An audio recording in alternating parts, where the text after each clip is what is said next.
Awesome. So we are back. There we go.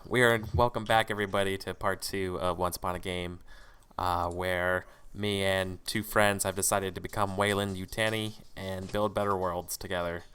Um, we are playing a game called Atlas, and we are currently designing a future punk mega world that's stringed together by basically stargates. Because why not?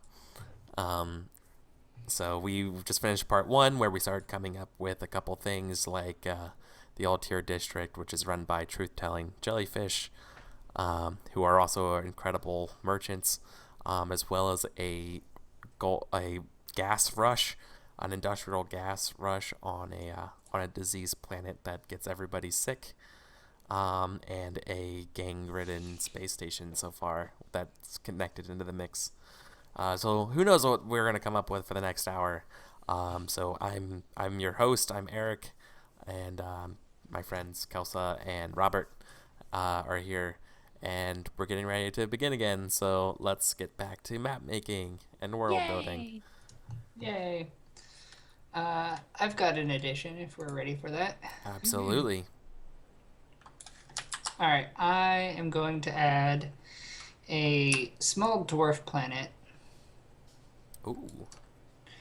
that is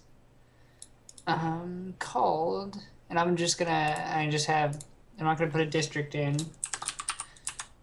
but it's called Leafington Glade. Fan service, if I've ever heard of it. And it's the story of the planet is it's like a tale of terraforming gone wrong, where it was this dwarf planet that they terraformed, but like they went way too hard in one direction, and they actually created like sentient like plant life, and like there's a race of ents on the planet, like walking, talking, like tree people, that only like they communicate only through like sarcastic metaphor.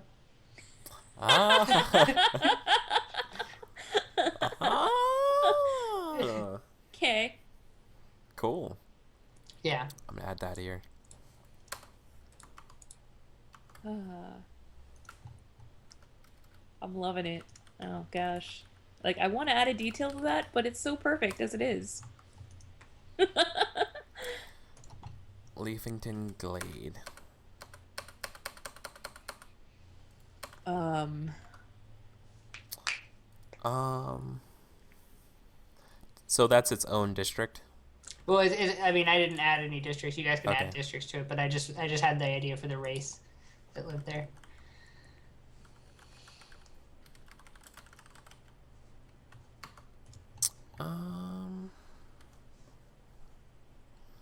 So, do you imagine the ants live in a city? Probably like some like organic city. Okay. Um, Like it's a huge forest that they kind of consider their city. yeah, I imagine there's in this massive organic city, I think there's a uh, it's called Makayo Park, and it's the opposite of a park in a normal city. It's actually like metal and industrial, and it's actually like made and non-organic, like concrete and stuff. oh my gosh. Okay, I like it. I think that plays into my idea, which I just had like right as you started talking. Like a lot of the places, like your warp gates are gonna be like a place you specifically go to and you dial in. But all of the warp gates that lead to Leafington Glade, they're like big, huge picture frame windows that you can walk through and not realize that you did it. So you're like, I'm in the middle of a city. Why am I in a forest? And then all of a sudden you're accosted by all these incredibly sarcastic tree people. Yes, Oh, exactly. another one got lost. Yeah, totally. Warp gates are okay. So the warp gates are massive picture frames. Hmm. Uh, are they how? You said they were like beautiful, right? Like ornate. Yeah, like, or in some cases, like, depending on the planet they're coming from, they may just look like, I don't know, like a space between two buildings, you know? Okay. They're not, usually they're not like inside somewhere, they're still outside, Okay. so that, They look inconspicuous. yeah, they look inconspicuous, so you can just kind of wander into them. Yeah.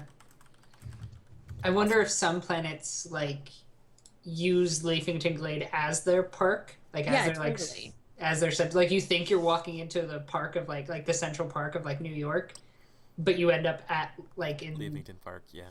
yeah. Exactly, totally, exactly like that. Awesome. I like that. I like that a lot. All right. Um, back to the map.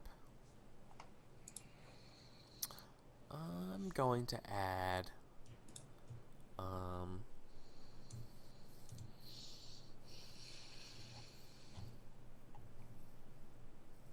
Ooh, I'm actually hold on, just because if we're gonna keep the aesthetic here, I'm gonna put Leafington Glade actually down south in the near the encroaching warp storms, Ooh. oh, okay.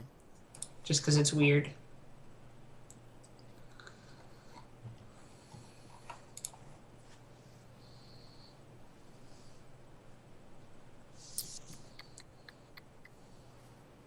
Uh, do, do, do.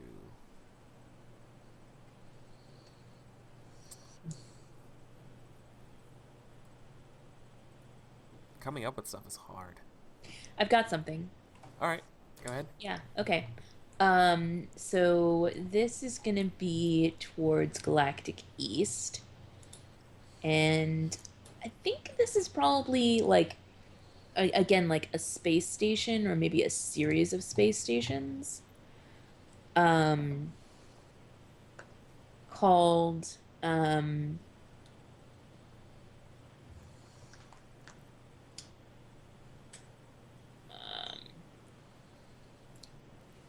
the Jalovan Push. No, that's not gonna work. Hold on. This button.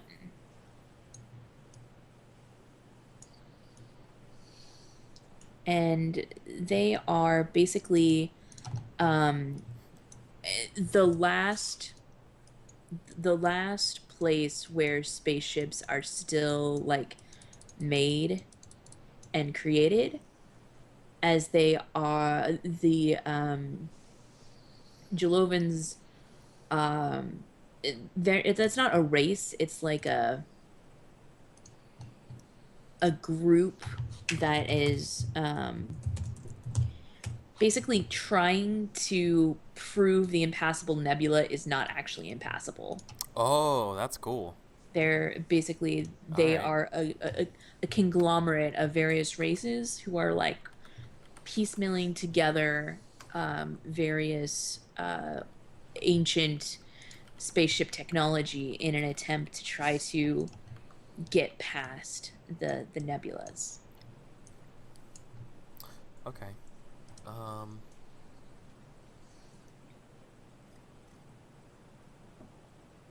uh, they are led. So I'm gonna make a detail for the Jovian push. The Jovian push. Um, the faction in charge of like leading the exploration is named Conrad Venkman. Um, I want to call it the Council of Discovery, responsible for charting the nebula.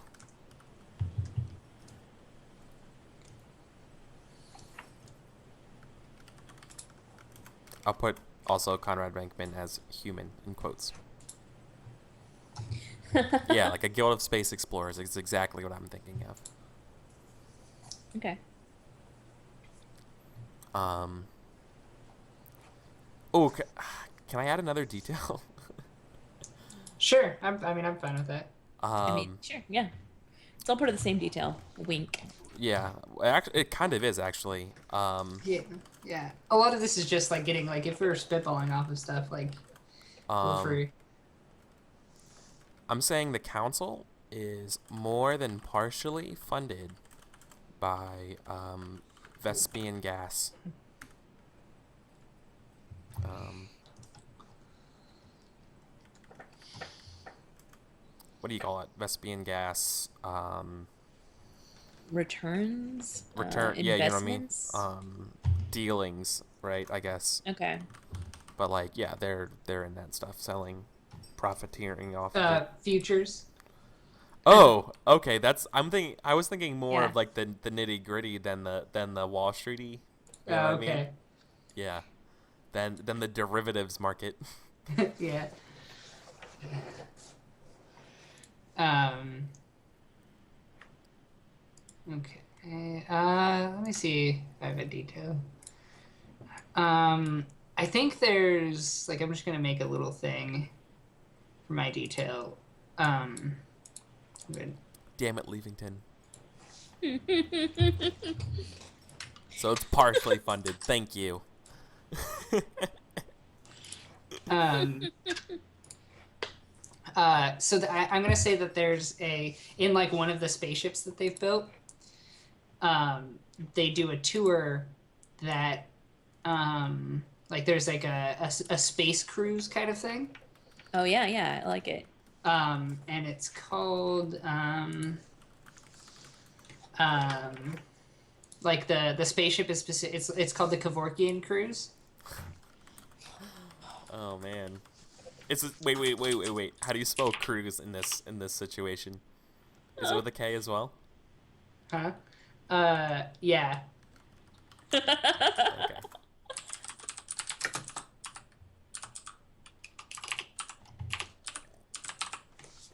The Kevorkian cruise.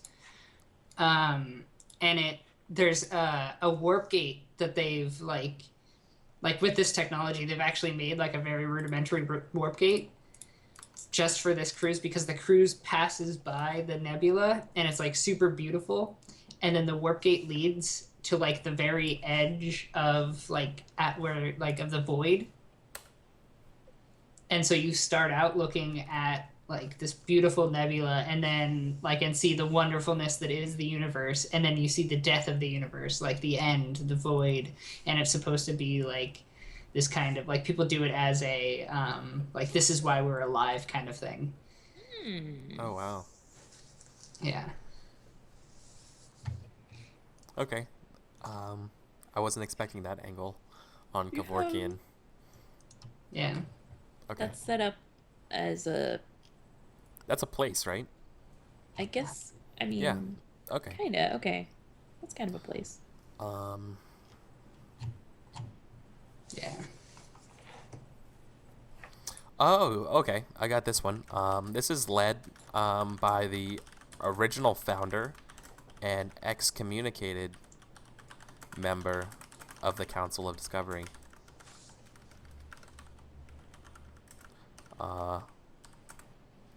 Rudolph. Murdoch. No. Um, um, Rudolph Statham. Sure. I like it. Are we spiraling here? Can I make a detail on this? Yeah, sure. I don't even know what's going on anymore. Oh, Um, I was making a detail off Robert's cruise. right. Okay. Yeah. I think the detail is that the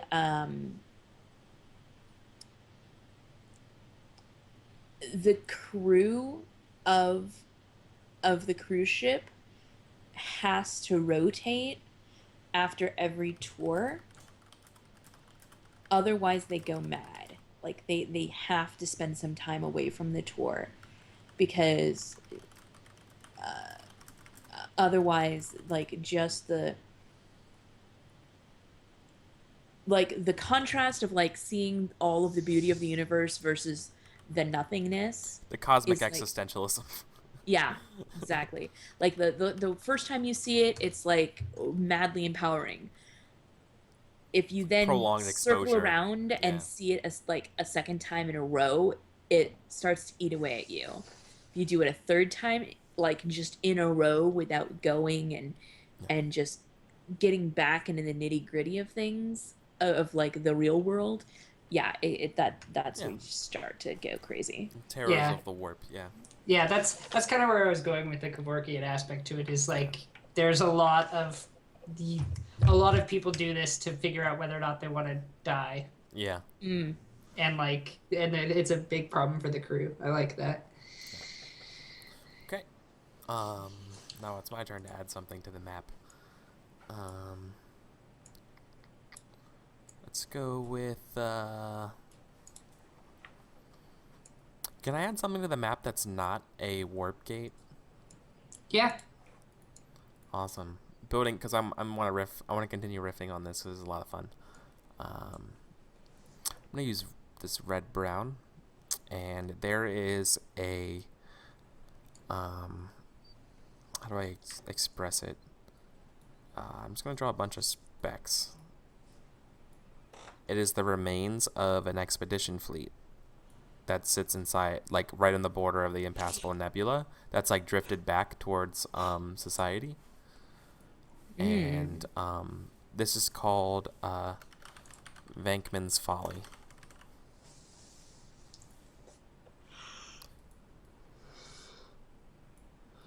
Okay. Oh, I've got a perfect detail for that. 10,000 ships with representatives from every known race Oh my God. went on following Vekman. He swore that he had found a a way to pass through the You nebula, found a passage? Yeah. and it part of its success relied on there being a certain mass of ships following the path. Hmm. And whether his calculations were off by just a bit, or if one of the captains didn't follow his directions precisely, Someone didn't no carry a one zero. no one really knows. Yeah, But rounding it error. was the greatest loss of life on a galactic scale. Wow. Yeah. So, pretty big deal. yeah. I think my detail was this is what caused the schism between Mm. Venkman and Statham. Ooh. Like this is what caused Statham to like, or this is what caused Venkman to excommunicate Statham, Okay. Okay. I see. and why it's called Venkman's Folly is because Rudolph named it that, essentially christened it Venkman's Folly. Aw. Awesome. I guess at least one sarcastic ent must have gone. I don't Yeah. know. That's just it. They said they were gonna go, but then they didn't. You ruined the Oh. entire expedition. It's Yeah. obviously what happened. Classically. Or they said they said they weren't gonna go, and then everyone planned for them not being there, but then they showed up. They didn't RSVP and they showed up anyways. Yeah. Yep, just ruined it. Okay. I think everyone has a free turn now. No, if you count my actual edition of the Kevorkian Cruise, Kelsa can add something. Oh, Oh, yep, I yep, labeled your cruise as not a detail, but as a location. right, Yeah. which just means that he's Yeah. already gone this Okay. round, which makes it me. Which means I gotta think of something. Oh, geez. I'm gonna go down here where there's like a bunch of room, and I'm gonna draw something.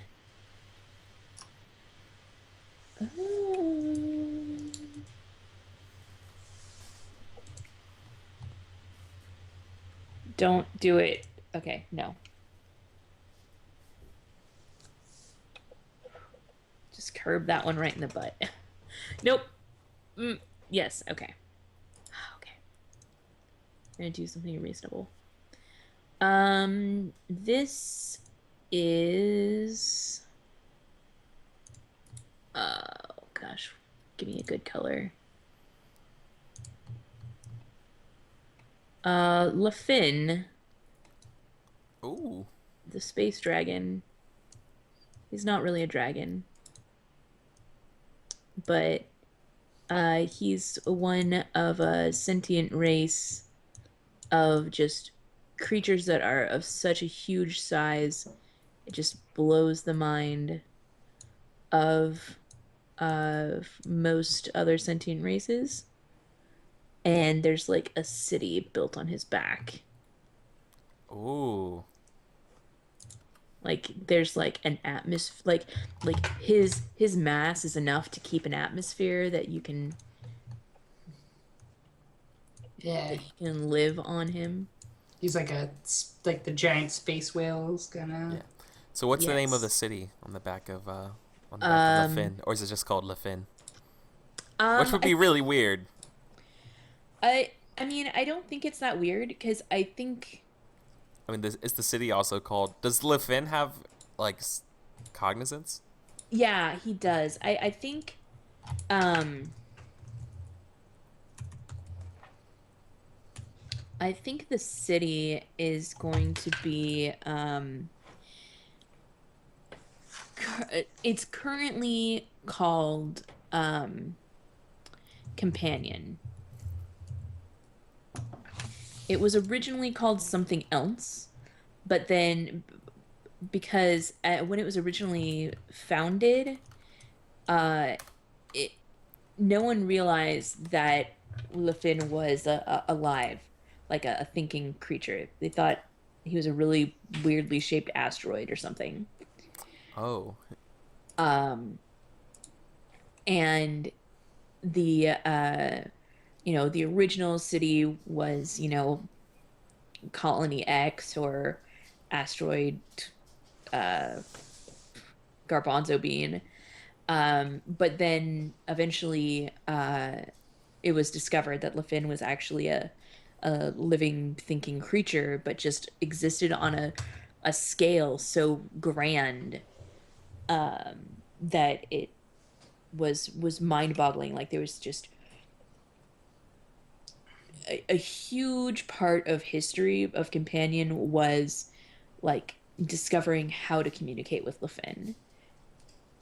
And eventually, once like they reached an agreement, this um Lefin refers to everyone living like Lefin refers to the people of Companion as Companion Okay. and As also like the one city entity. itself. Yeah, Yeah. like he refers to the city as an entity because that's the way that like his mind can grok what's Yeah, going on.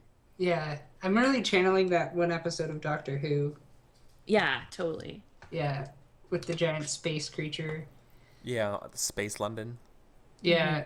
I think the detail I'm gonna add to it is that like a main like companion is a city, but a lot of what it's been devoted to now, like they after they've figured out that they're on the Fin, is like it's like a university of macroxenobiology, Hmm.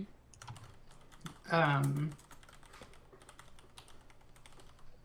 which is the term for giant Yeah. space creatures. Yeah. Macroxeno.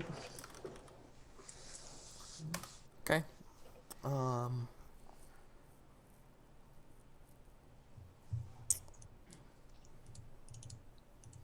You gotta spell Finn with an Y. That's Oh. important to me Yeah. Um. for no particular reason.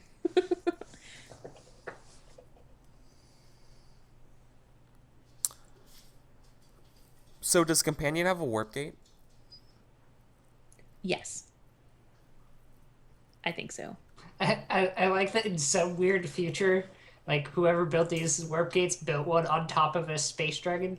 Yeah. Well, I think it was built after it had already been established as a city for a while, you know. Yeah. Yeah. Oh yeah. So there's probably a period of like exploration, Hmm. and then once that was, oh yeah, yeah, I can see Sure. that. I'm gonna say is Le Finn is dying. Um, No, Olafin. uh, I don't know the gender of the giant space dragon, so I'm gonna say they. I'm not sure They they have are a gender. reaching the Who maximum, knows? yeah, maximum life expectancy. Now is this on like a galactic scale? Yeah, yeah. So it's like, It's not imminent, no. yeah, he's got like a million years to live. Yeah, yeah, like exactly. He's like, I don't know when I'm gonna die. I got the next anywhere between the next billion years. Yep. So, but that does I don't know. I think that might be important. Yeah. Okay. Um. All right. And so now we reset.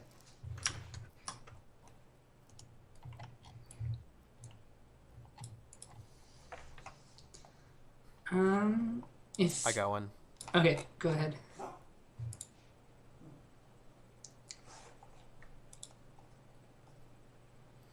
Gonna make it on Gurmesh. A district on Gurmesh again.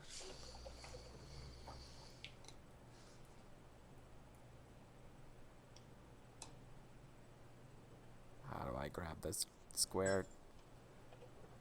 With great difficulty. Yeah. It's gonna go near the Altier district.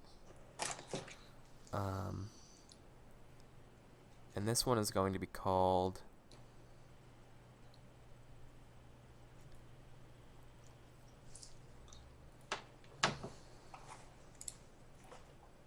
Oh, why I changed the color? It's gonna be called Paradigm Square. And Paradigm Square is sort of like the mega arcology. It's probably has it's sort of like the home of most of like media and like entertainment.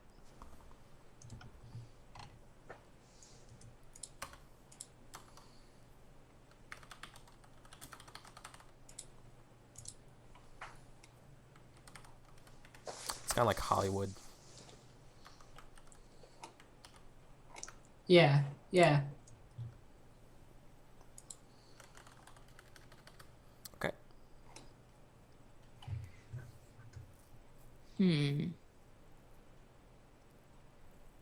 I think like Hollywood, it has a like iconic image. Like you think of Hollywood, you think of the Hollywood sign. You think of Paradigm Square, and you think of like this 3D cubic structure that is in like a a color that is associated only with Paradigm. Like I feel like it's a color like human eyes like have trouble like distinguishing, Right. but like other races are like, "Oh, obviously, it's the Paradigm color." You Right. know? And other races are like humans, and some other races are like, that's just blue. Oh, Right. yeah. Yeah. Um. The Yeah. It's color kind is of. more complex than human eyesight allows. Yeah. Yes. Yeah. It's got that kind of blue white, or what was it? Blue. The black, no, it's Blue. the gold blue, the gold Yeah. Yeah, blue yeah, it's the dress. gold blue dress, yeah. Yeah. Yeah. There you go. I think my detail, and this is just being cheeky, that iconic cubic light structure is called Madison Cube Garden.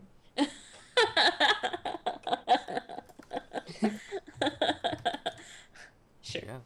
Yeah, that'll be the detail that I add to it. Perfect. Um, just because I think that I'm clever. Um, and I've got an addition. Sure. Um, I'm going to make a world that is called the Hub.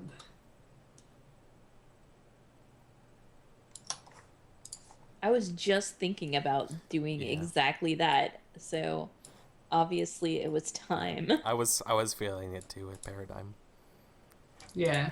but then I cheated and went and chickened out and just made a smaller one. Yeah. And this is like, so we're like everywhere is a mega city. Like all of these places are just like these sprawling things. This is like the planet city. Like the whole planet is covered, and there's like space elevators. The Like Corsican. yeah, like it is like there's no people don't exist on the ground in this planet. Like, everything is just everything has been scaled up, um and it's almost only purpose is to serve as a hub between like these millions of worlds. I don't even know. Sure. Like it's just the all of you can always get to the hub from like any other planet, Except for Space Station 53. except for Space Station 53. But yeah, just this huge sprawling, like this is the hub of of 1,000 worlds or whatever. Mm-hmm. Yeah. Lavington.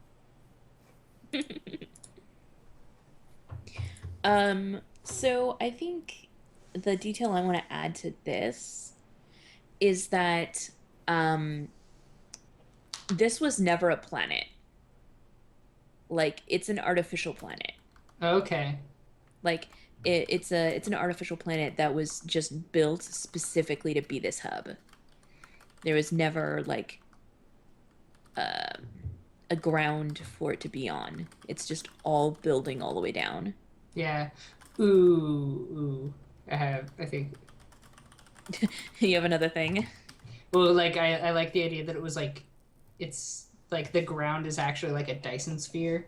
Yeah, Like, yeah. I can totally see that happening.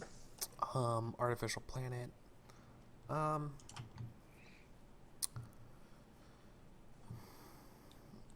Okay, I like the idea of while it's an artificial planet, it was made a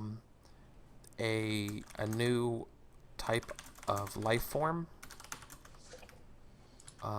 has originated on the artificial planet. Ooh, interesting.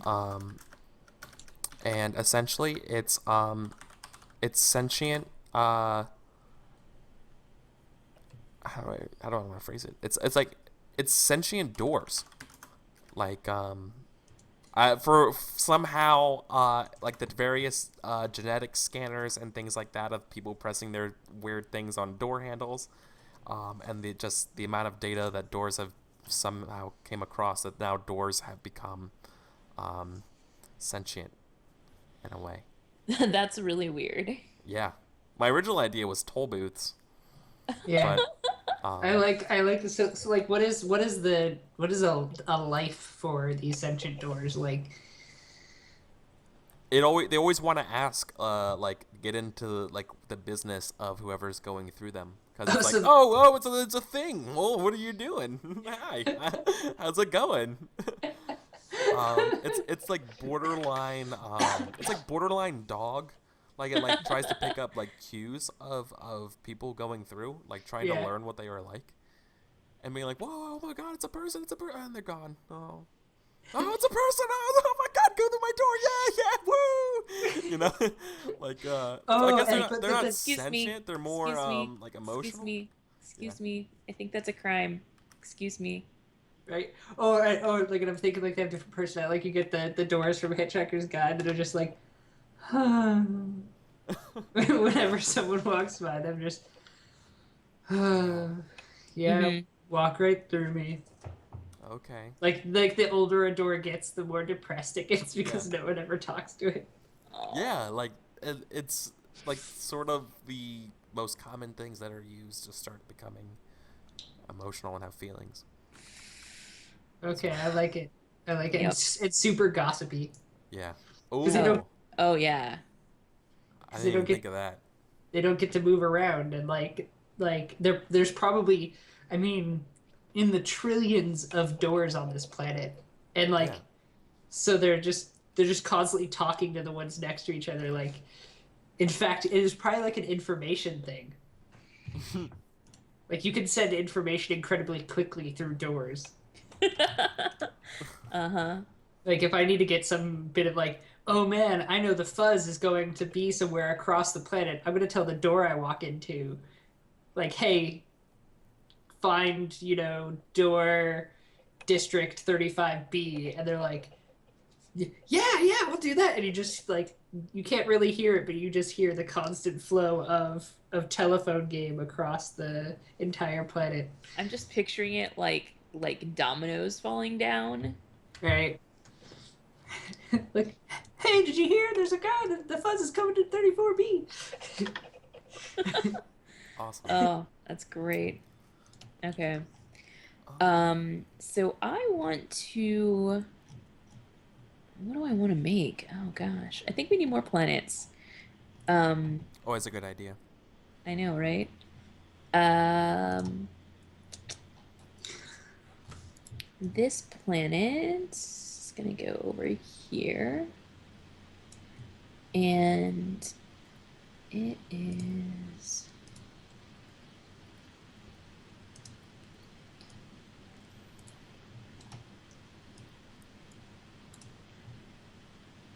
This planet is slang known as uh, the crack Oh, because there that's is a huge crack down the middle of it. That's not its real name.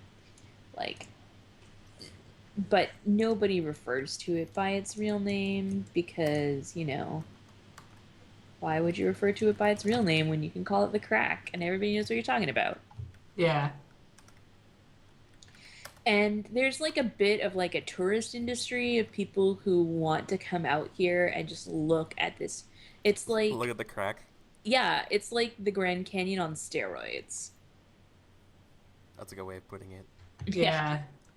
I kind of I like as a detail that where it's called like it's actually colonized into the crack. Mm. Like the mega city part of it is in like on the like it's a vertical city, Hmm. kind of built into the canyon itself. I like it. Yeah, and it kind of has that diode-esque look, or not diode. What's it called? The stones that have like when you break them open, they have all the gems inside. Oh, Geode. geode. A geode, yeah, it has a geode-esque look to it with the like mega city built off of the canyon walls. Oh, that's awesome. Like Geode City. Yeah. Um, Beautiful. my my contribution, my detail for the crack is that it was done by miners, like a failed terraforming accident or a mining accident. It caused the planet to be tidally locked, like it doesn't spin, Oh. like it just like stopped the core and like just like it just stopped rotating and now it's just broken and it just sits there. We have to restart the core. Yeah, absolutely. Um, So tidally locked. So it just sits there, non-spinning in space. This jewel.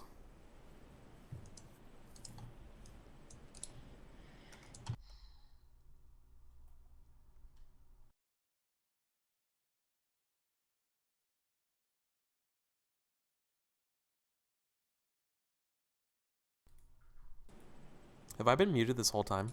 No. No. I think I've been muted this whole time on stream. Oh no, really? Maybe. Huh. Oh, oops. Okay. Well, just quickly to recap, I think that was the hub. So the hub was a completely artificial planet from top to bottom. Leafington says you're good. Oh. Am I still good? Well, my OBS settings had me off for both of those things. They were gray. Well, okay. Well, sweet. Cool beans. Alright, let's keep going.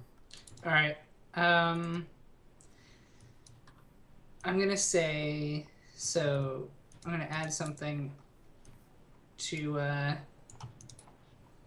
think we're gonna add it to the crack. Hmm. And it's gonna be.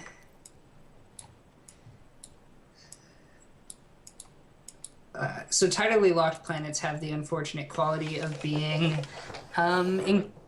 incredibly hot in places and incredibly cold in places, and luckily the crack is like directly where it would be cold, so like they've been able to build, like, it faces away from the planet, but then the area that is still like habitable, like the crack even before this like catastrophe happened,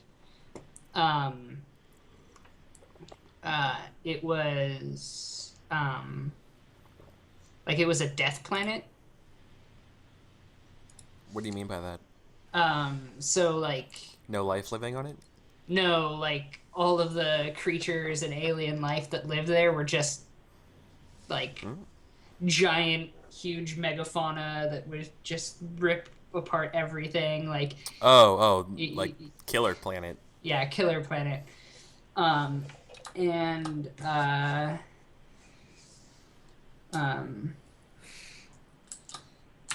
there is an area in the purple line around the crack, and it's called the Safari Mortem, and it is like a premier like hunting grounds. Like you can go there and you can hunt these ridiculous megafauna, and yeah, and it's like considered the most dangerous game. Of course.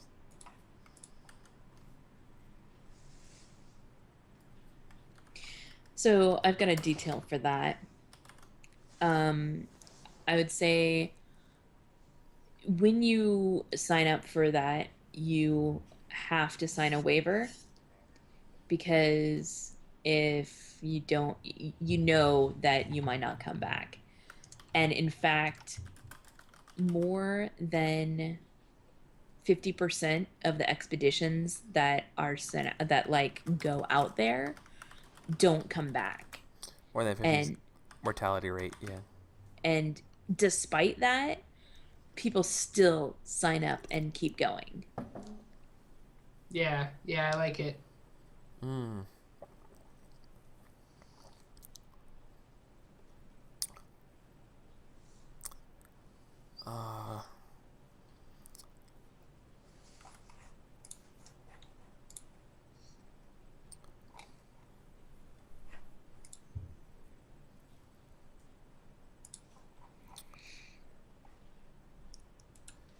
trying to think of the species. Oh, I got it. So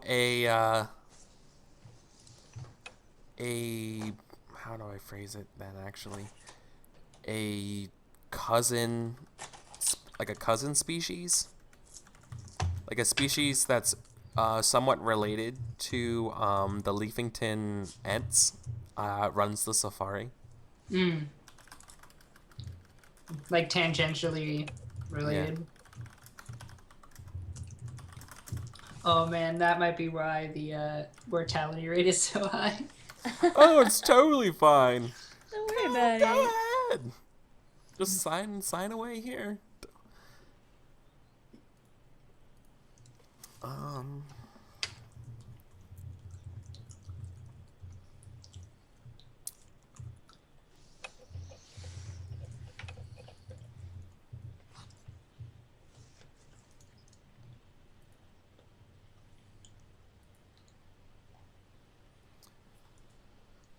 I'm going to make a place on Plasmodon.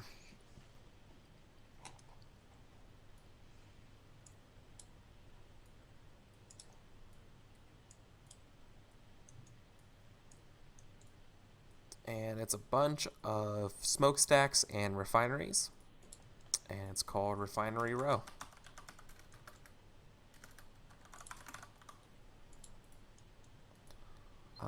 Refinery Row is called that because it's exactly what you think it is. It processes all of the Vespian gas for like better shipping. I'm disappointed. I thought it was going to be something different. No. Just kidding.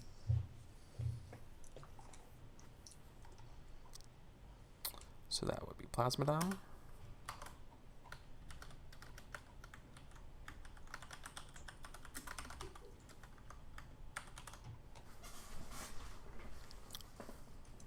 Okay.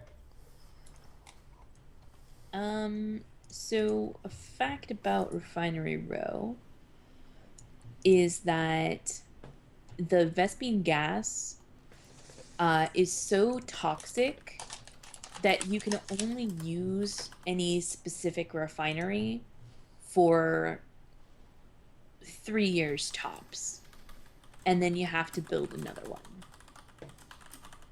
Okay. So like it's like you've got your older one, your newer one, your newest one, and then the oldest one is too old and it gets torn down, and then you build a new one, and then you go back around again. Oh, okay. Yeah, that makes sense.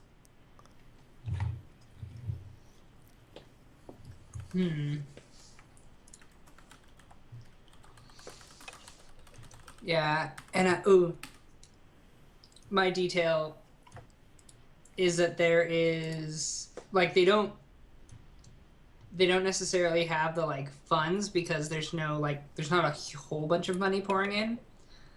Like it's whoever can build these refineries. Mm-hmm. Like I kind of think of it like, like I don't know if you know like much about the gold rush, but they would like, they would get a bunch of gold and then it would like they'd have to build their own like place to like process it, and they ended up having to like live there. And I feel like the same thing is true, like the companies that go out to mine this Vespian gas are also just like, oh, we have Vespian gas, let's take them some money and build these refineries. And so they're not like replacing the refineries that get destroyed, like they're just leaving them. And in these like worn down, essentially plasmodiated refinery factories, like a group of the Plasmodians who've like escaped the Oh, okay. Shiverden. The Shiverden, like basically some are squatting there. Mm. And I like it. Yeah. Cool. Okay. So I want to also go back and revisit something that we've seen before, and that is the Altair in general. Okay. This is the Altair home planet, which is called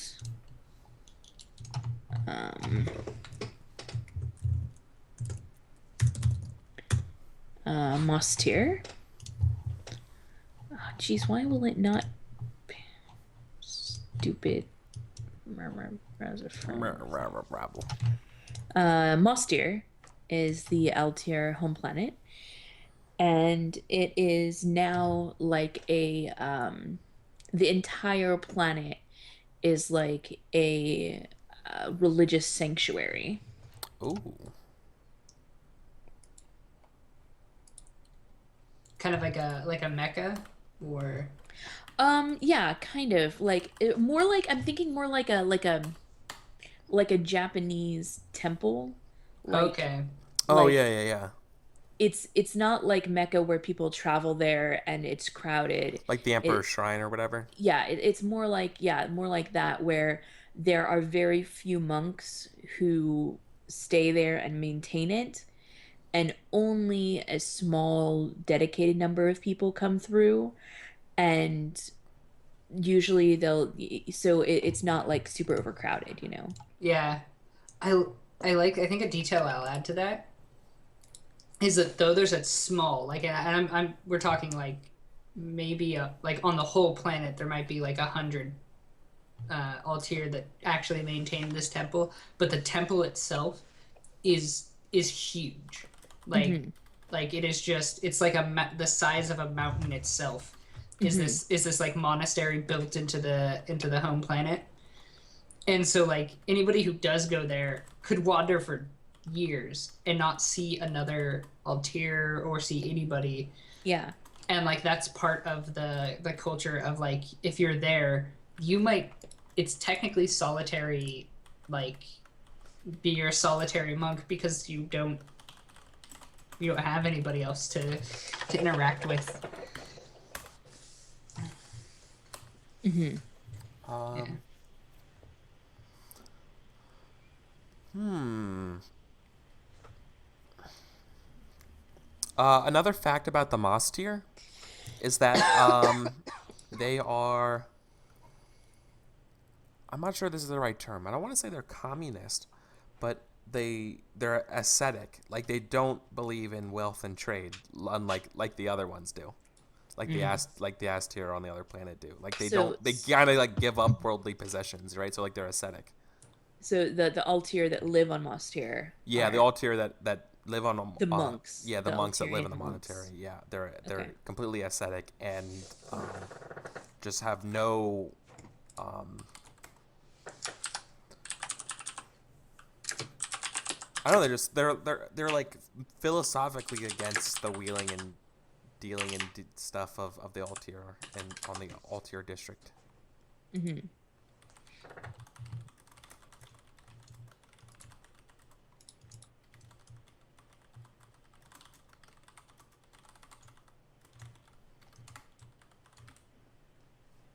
Okay.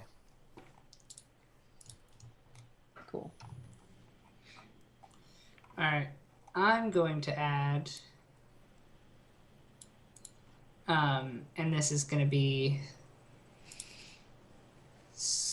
I'm just attempting to fill up and I'm going to use I think dark red for this color. Okay. Push turn it. Um, and I'm just gonna build just to fill up the map a little bit.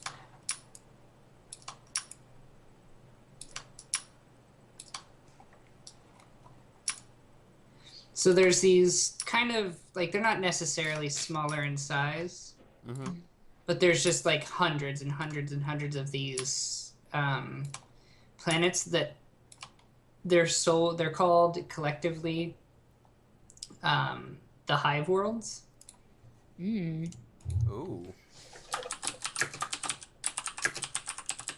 And their sole purpose is just uh, like essentially as colonies. Like they're the most populous. It's just housing. It's just living air space, and like the whole planet is dedicated to like just holding the billions and billions of people that um, survive here in this whole system in this mega city.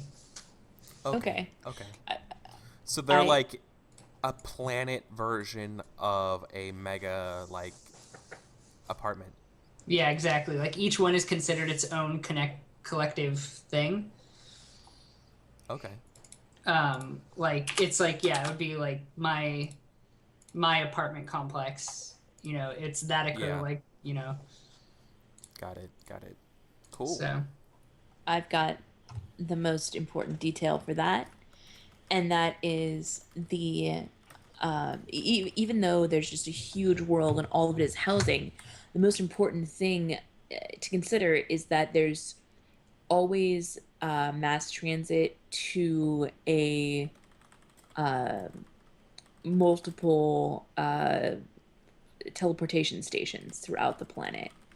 So each one is going to have like a connection to the hub and then like a connection to like if you live on Hive World A, then you probably work on Gurmesh. If you live on Hive World B, then you probably work on the crack or something like that. Like, Okay. Yeah. Um, Yeah.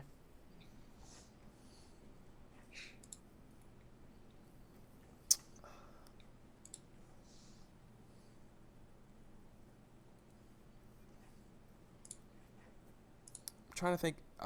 Who built the Hive Worlds? hmm. Um, I like the idea that the Hive Worlds were built. Um, they predate the current. Like they're basically alien ruins of a forgotten civilization that people just inherit, and they're because Yeah. it's like awesome. Like wow, this makes really good housing. Yeah, like they might not all actually be populated yet, Um, because like like they are, but like they're still finding they've got hive worlds in the bank yeah, from like oh yeah we know like all of this exists when population booms we'll just move people to you know yeah. hive world 32B 47Z. Uh-huh. All right. Interesting. Cool. Yep. The worlds predate civilization, built long ago by some alien life form and outfitted appropriately. Yeah. Cool All beans. right. I've got a thing Uh, because well, I think we got to it actually take a break. Yeah. We're right at that point of oh, the next okay. hour. You're right. So this has So it been the is. second hour of Atlas, the world building game, and come back in about 5 minutes for the dramatic conclusion. Hype.